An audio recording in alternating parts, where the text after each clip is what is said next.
الحمد لله رب العالمين والعاقبة للمتقين والصلاة والسلام على سيد الأنبياء والمرسلين أما بعد فأعوذ بالله من الشيطان الرجيم بسم الله الرحمن الرحيم۔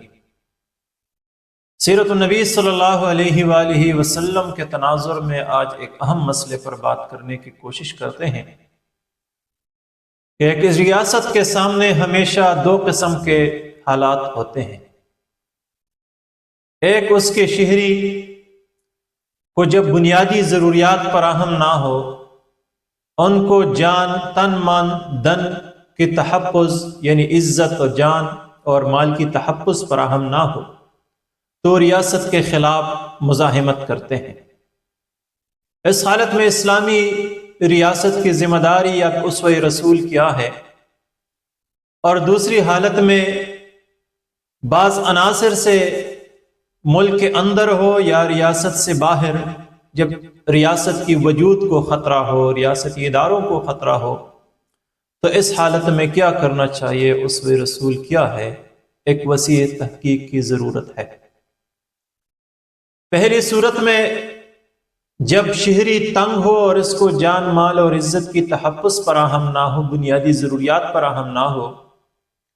تو ایسی حالت میں اسلامی ریاست کی تاریخ یہی رہی ہے کہ مسلمان حکمرانوں نے ہمیشہ ان لوگوں کو یا وہاں کے باسیوں کو یا ان علاقوں کو ان کے ٹیکسز واپس کر دیے ہیں، وہاں سے اپنے اداروں کو نکال دیے ہیں، اور ان کو کہا ہے کہ چونکہ وہ انہیں تحفظ فراہم نہ کر سکے اور ان کو ان کی بنیادی ضروریات پوری نہ کر سکے، لہٰذا ان پر حکومت کرنے کا ان کے پاس کوئی جواز اور حق نہیں، اور وہاں سے اسلامی ریاست چلی گئی ہے۔ دوسری حالت میں کہ جب ریاست کی وجود کو ملک کے اندر یا ریاست کے اندر یا ریاست کے باہر کی طاقتوں سے خطرہ ہو، تو ایسی حالت میں اسوہ رسول کیا ہے؟ اہم موضوع ہے۔ پچھلے کلاسز میں ہم نے بات کی تھی کہ جب غزوہ احد میں مسلمانوں کی نقصان اور لشکر کفار کی بالادستی کو قبائل عرب نے دیکھا، مدینے کے اندر موجود خلاف اسلام یا دشمن اسلام قوتوں نے دیکھا، اور وہ یہ سمجھنے لگے کہ مسلمان قابل تسخیر قوت ہے، ان کو نقصان پہنچائی جا سکتی ہے یا ان کو ختم کیا جا سکتا ہے، اور ان کے حوصلے مزید بڑھ گئے، تو ان شر پسند عناصر نے مدینے کے اندر اور مدینے سے باہر سر اٹھانا شروع کی، حتیٰ کہ ان شر پسند عناصر نے پیغمبر اسلام صلی اللہ علیہ وسلم کے ہاتھوں بھیجے گئے دو دعوتی وفود کو، تقریباً 80 صحابہ کرام پر مشتمل دو وفود کو بے دردی سے قتل کر دیے تھے۔ مدینے کے اندر بنو نذیر نے پیغمبر اسلام صلی اللہ علیہ وسلم کو شہید کرنے کی ناپاک کوشش بھی کی تھی، جس کی سزا پیغمبر اسلام صلی اللہ علیہ وسلم نے ان کو اس زمانے کی دستور اور میثاق مدینے کے معاہدے کے تحت یہ دی کہ ان کو مدینے سے جلا وطن کر دی۔ اب وہ لوگ جنہوں نے پیغمبر اسلام صلی اللہ علیہ وسلم کے وفود کو شہید کر دیا تھا، یا وہ قبائل جو مدینے کے سے باہر آباد مدینے پر حملے کی تیاریاں کر رہے تھے،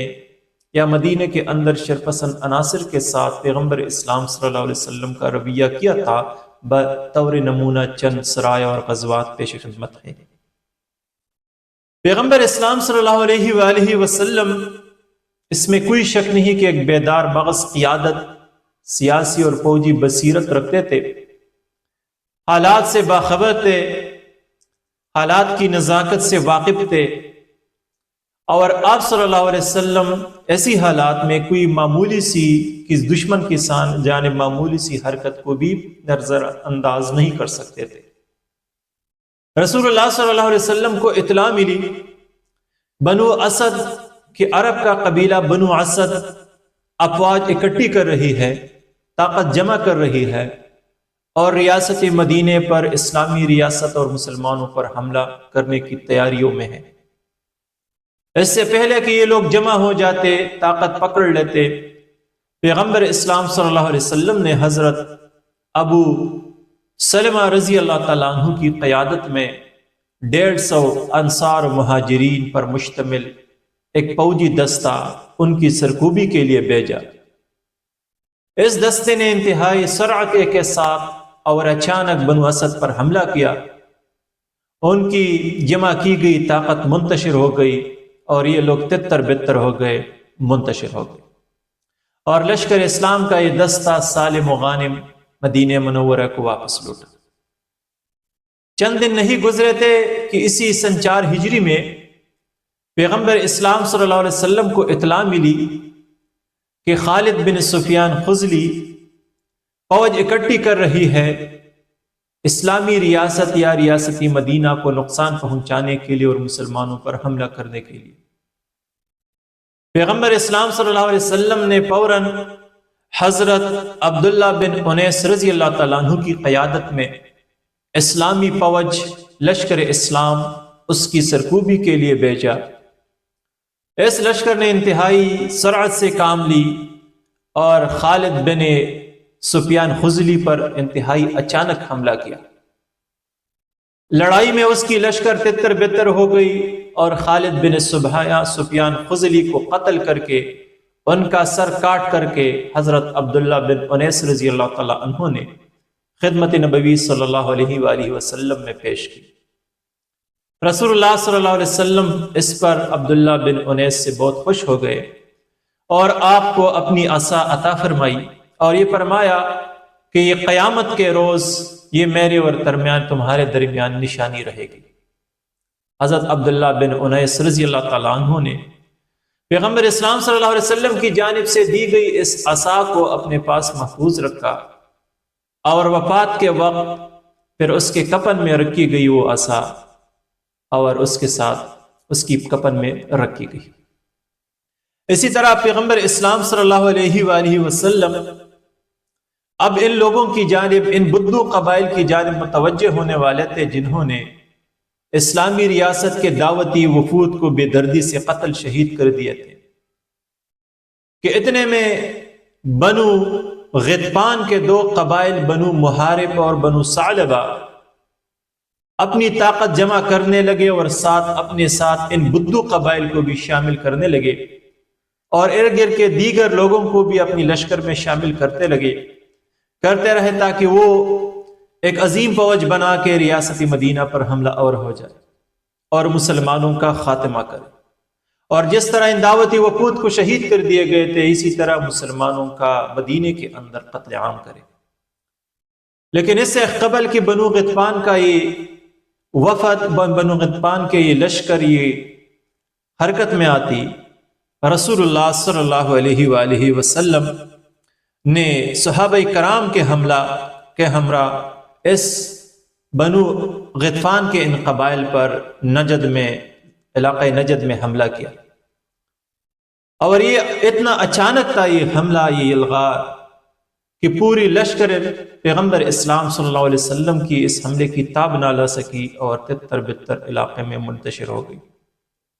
افواج اسلام نے ان کا پیچھا کیا اور ان بنو غطفان کے ان قبائل کو یا ان لوگوں کو منتشر کر کے سالم و غانم پیغمبر اسلام اپنے صحابہ کرام کے ہمراہ واپس مدینہ تشریف لائے۔ اسی طرح پیغمبر اسلام صلی اللہ علیہ وسلم نے انہی دنوں میں غزوہ بدر دوم کے لیے تیاری شروع کی، کیونکہ غزوہ احد کے موقع پر جاتے ہوئے ابو سفیان نے اعلان کیا تھا کہ آنے والے سال وہ بدر کے مقتولین کا بدلہ لینے کے لیے بدر کی سرزمین پر دوبارہ مسلمانوں کے ساتھ جنگ لڑیں گے۔ رسول اللہ صلی اللہ علیہ وسلم کی جانب سے اس پیشکش کو قبول کی گئی تھی، لہذا وعدہ ایفا کے لیے اور ابو سفیان کا سامنا، لشکر قریش کا سامنا کرنے کے لیے رسول اللہ صلی اللہ علیہ وسلم نے تیاری کے بعد 1,500 صحابہ کرام پر مشتمل لشکر جرار کے ساتھ روانہ ہو گئے اور بدر کے میدان میں خیمہ زن ہو کر لشکر قریش کا انتظار کرنے لگے۔ دوسری جانب ابو سفیان بھی اپنے وعدے کی تکمیل کے لیے 2000 جنگجو اور 50 گھوڑا سواروں کے ہمراہ مکے سے روانہ ہو گئے لیکن مکہ سے نکلتے ہوئے وہ اپنے لشکر سمیت بوجھل دل کے ساتھ نکل رہے تھے۔ دل نہیں چاہتا تھا کہ مسلمانوں کا سامنا کرے، مرعوب تھے۔ اور پھر جب مرو و زہران تک پہنچے اور وہاں کے مجنہ نامی چشمے پر ہمزن ہو گئے تو ان کے اعصاب جواب دے گئے، اور اب وہ مزید پیش قدمی کے لیے تیار نہ تھے۔ تب ابو سفیان نے اپنے سرداروں کو اکٹھا کر کے کہا کہ جنگ اس وقت لڑی جاتی ہے جب ہریالی اور سبزی ہو، تاکہ جانور چارہ کھا سکے اور ہم ان کی دودھ پی سکیں۔ اسی وقت جنگ لڑی جا سکتی ہے اور فائدہ مند ثابت ہو سکتی ہے، لیکن اس وقت تو خشک سالی ہے، نہ جانوروں کے لیے چارہ ہے اور نہ ہی ہمیں کچھ کھانے کے لیے ملے گا، تو ہمیں بڑی نقصان کا سامنا پڑ سکتا ہے۔ غرض یہ قسم کا بہانہ تھا مسلمانوں کے سے پیچھے ہٹنے کے لیے، اور اس کا اندازہ اس کی لشکر کی سے بھی لگایا جا سکتا ہے کہ لشکر میں کسی نے بھی ابو سفیان کے اس مشورے پر اعتراض نہیں کی، اور سب نے خاموشی اختیار کر کے اسے تسلیم کر دی۔ یعنی لشکر کے اعصاب بھی کمزور ہو چکے تھے، مرعوب ہو چکے تھے، اور مسلمانوں کے ساتھ لڑنے کے لیے تیار نہیں تھے، لہٰذا راستے سے لشکر کفار واپس پلٹتی مکہ چلی گئی۔ پیغمبر اسلام صلی اللہ علیہ وسلم نے دوسری جانب بدر میں چند دن تک انتظار فرمائی اور پھر وہاں سے واپس مدینہ منورہ کو لوٹے، تو جنگ کی نوبت نہ آئی۔ لیکن پیغمبر اسلام صلی اللہ علیہ وسلم کی اس مہم نے ارد گرد کے قبائل اور مدینے کے اندر آباد لوگوں کو، دشمنان اسلام کو مزید مرعوب کر دیا۔ اسی دوران پیغمبر اسلام صلی اللہ علیہ وسلم جب مدینہ منورہ کے اندر تشریف فرما تھے تو آپ کو اطلاع دی گئی کہ شام کے قریب دومت الجندل کے ارد گرد آباد قبائل آنے جانے والے قافلوں کو لوٹ رہے ہیں، علاقے کے امن و امان کو انہوں نے برباد کیا ہوا ہے، اور اب اس قدر دلیر ہو چکے ہیں کہ مسلمانوں پر حملے کے لیے وہ لشکر اکٹھا کر رہے ہیں، ارد گرد کے قبائل کو جمع کر رہے ہیں تاکہ ریاست مدینے پر حملہ آور ہو جائے اور مسلمانوں کا صفایا کرے۔ اطلاع ملتے ہی پیغمبر اسلام صلی اللہ علیہ وسلم لشکر اسلام کے 1000 جان بازوں کے ساتھ 1000 صحابہ کرام مجاہدین کے ساتھ روانہ ہو گئے۔ رات کے وقت سفر کرتے اور دن کے وقت کسی جگہ چھپ جاتے تاکہ ان قبائل کو پتہ نہ چلے مسلمانوں کی پیش قدمی کی۔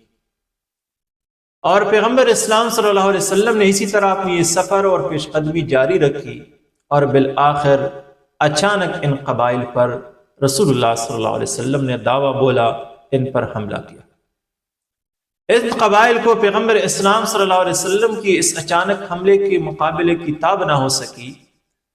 اور وہ خواص باختہ ہو کر جس کا جس جانب بو تھا اسی جانب بھاگ نکلا، منتشر ہو گئے۔ رسول اللہ صلی اللہ علیہ وسلم نے ان کو پکڑنے اور ان کا پیچھا کرنے کے لیے مختلف دستے روانہ کیے، لیکن یہ لوگ بھاگنے میں تیز ثابت ہوئے اور لشکر اسلام کے ہاتھ نہ آئے۔ لشکر اسلام وہاں سے سالم و غانم ہو کر ان کے بیڑ بکریوں اور اونٹوں پر کو اپنے قبضے میں لے کر وہاں سے روانہ ہو گئے اور مدینہ منورہ کو تشریف لائے رسول اللہ صلی اللہ علیہ وسلم نے اپنے صحابہ کرام کو۔ اور پیغمبر اسلام صلی اللہ علیہ وسلم کی ان فے در پہ مہموں نے، دستوں نے، ان سرایہ اور غزوات نے وہ خلاف فر کر دی جس کی وجہ جنگ احد کے بعد پیدا ہوئی تھی، اور دشمنان اسلام کے وہ تمام قبائل اور وہ تمام لوگ جو مدینے کے اندر تھے یا باہر، جو اسلام کے خاتمے، مسلمانوں کے خاتمے، ریاست مدینے کے خاتمے کے خواب دیکھ رہے تھے، ان سب کو مرعوب کر دیا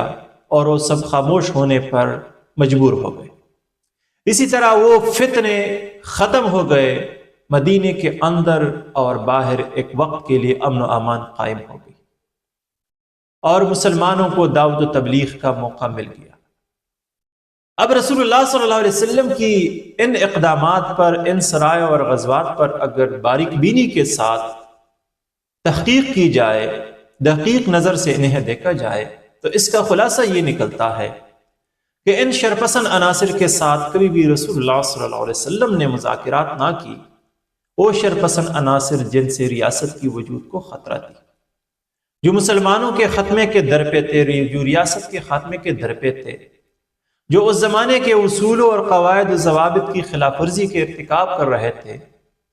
پیغمبر اسلام صلی اللہ علیہ وسلم نے انتہائی طاقت کے ساتھ اور مضبوطی کے ساتھ ان کو روک ڈالا، جو اس جانب اشارہ ہے کہ جب تک ریاست کے بازو میں دم نہ ہو، شرپسند عناصر کے کچلنے کی طاقت نہ ہو، تو اس ریاست کو جینے کا کوئی حق حاصل نہیں ہے۔ لیکن تمام مہموں میں اگر رسول اللہ صلی اللہ علیہ وسلم کی پالیسی کو دیکھا جائے تو اس میں فقط یہ ایک نقطہ سامنے آ جائے گا واضح طور پہ کہ ہمیشہ رسول اللہ صلی اللہ علیہ وسلم کی کوشش یہ تھی کہ نقصان کم سے کم ہو، چاہے جانی ہو یا مالی ہو، اور مسائل ختم ہو جائے، شرپسندی ختم ہو جائے، امن و امان قائم ہو جائے، لیکن ان میں جانوں کا ضیاع نہ ہو جائے۔ اسی لیے تمام مہم رسول اللہ صلی اللہ علیہ وسلم نے خفیہ رکھے تاکہ دشمن کے ساتھ ایسی جنگ نہ چڑھ جائے کہ اس کی نتیجے میں جانوں کا نقصان زیادہ ہو۔ تو رب کائنات سے دعا ہے کہ ہمیں سیرت النبی صلی اللہ علیہ وسلم کو صحیح طریقے سے پڑھنے، اسے سمجھنے، اسے سیکھنے اور اس پر عمل کی توفیق عطا فرمائے۔ وآخر دعوانا ان الحمد للہ رب العالمین۔